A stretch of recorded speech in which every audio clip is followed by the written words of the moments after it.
ओम शांति दोस्तों। एक समय पर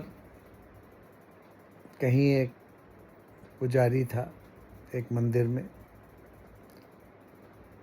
भक्ति करता, लेकिन उसका मन भक्ति में लगता नहीं था।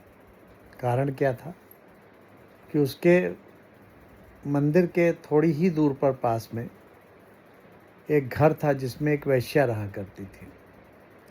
तो वहाँ पर लोगों का आना जाना लगा रहता था। उनकी हंसी खेल की आवाज़ें आती रहती थी और वो मन ही मन कल्पनाएं करता तो भक्ति था, लेकिन मन ही मन वो कल्पना करता कि लोग वहाँ पर कैसे आनंद कर रहे होंगे, कैसे वो काम वासना में लिप्त होंगे, और वो इसी तरह की कल्पनाएं किया करता और उसका मन भटकता रहता।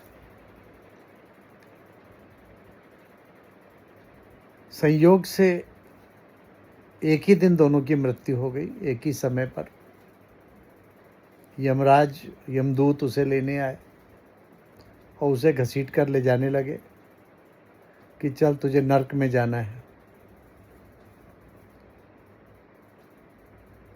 तो वो बोला, आप अपना खाता हिसाब किताब जरा ठीक देखिए। आप मुझे नरक में ले जा रहे हो और उस वेश्या को स्वर्ग में ले जा रहे हो। मैं तो मंदिर का पुजारी हूँ, मैंने जीवन भर भक्ति की है। आप मुझे नरक में क्यों लेके जा रहे हो? नरक में तो उसको लेके जाना चाहिए जिसने वैश्यावृत्ति की है।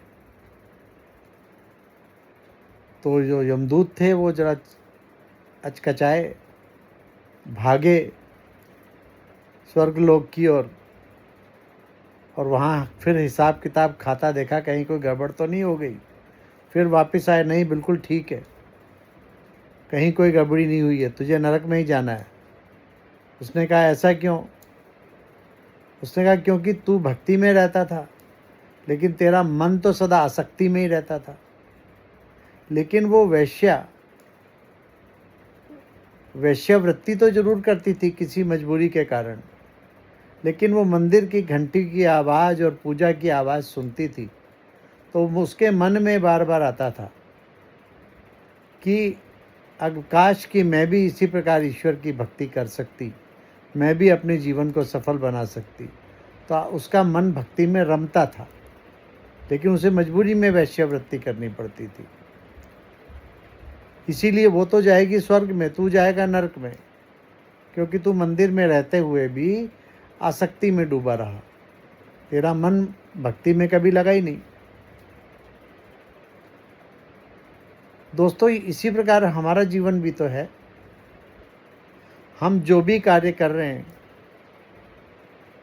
हम होते यहाँ हैं लेकिन हमारा मन कहीं और होता है। जाते हैं मंदिर, करते हैं भक्ति, पाठ पूजा करते हैं, लेकिन हमारा मन कहीं का कहीं दौड़ता रहता है। कहीं देह के संबंधियों में, कहीं देह के पदार्थों में, कहीं देश में विदेश में, भिन्न भिन्न स्थानों पर, कहीं बिजनेस में अपनी दुकान की चिंता है, बैठे मंदिर में लेकिन घर की चिंता है, खाना तो नहीं जल गया होगा। भिन्न भिन्न प्रकार के मन दौड़ता रहता है इधर से उधर, तो वो भक्ति भी हमारी व्यर्थ चली जाती है। तो उस भक्ति को यथार्थ भक्ति नहीं कहेंगे। इसी प्रकार हम होते किसी और कार्य में हैं, कर कोई और कार्य रहे, कोई भौतिक कार्य भी कर रहे हैं, लौकिक कार्य भी कर रहे हैं, लेकिन हमारा मन कहीं और दौड़ रहा होता है। तो कोई भी काम में हमारी एकाग्रता तो होती ही नहीं है, और मन जब तक एकाग्र नहीं होगा तब तक उस कार्य में कभी भी सफलता मिल नहीं सकती है। तो जीवन में अगर सफलता पानी है तो एकाग्रता बहुत ज़रूरी है, कंसंट्रेशन बहुत ज़रूरी है। चाहे वो आप आध्यात्मिक जीवन जी रहे हो, चाहे धार्मिक जीवन जी रहे हो, चाहे आप भौतिक जीवन जी रहे हो, जब तक कंसंट्रेशन के साथ, एकाग्रता के साथ कोई भी कार्य नहीं करेंगे, वो कार्य कभी भी फलीभूत नहीं होगा।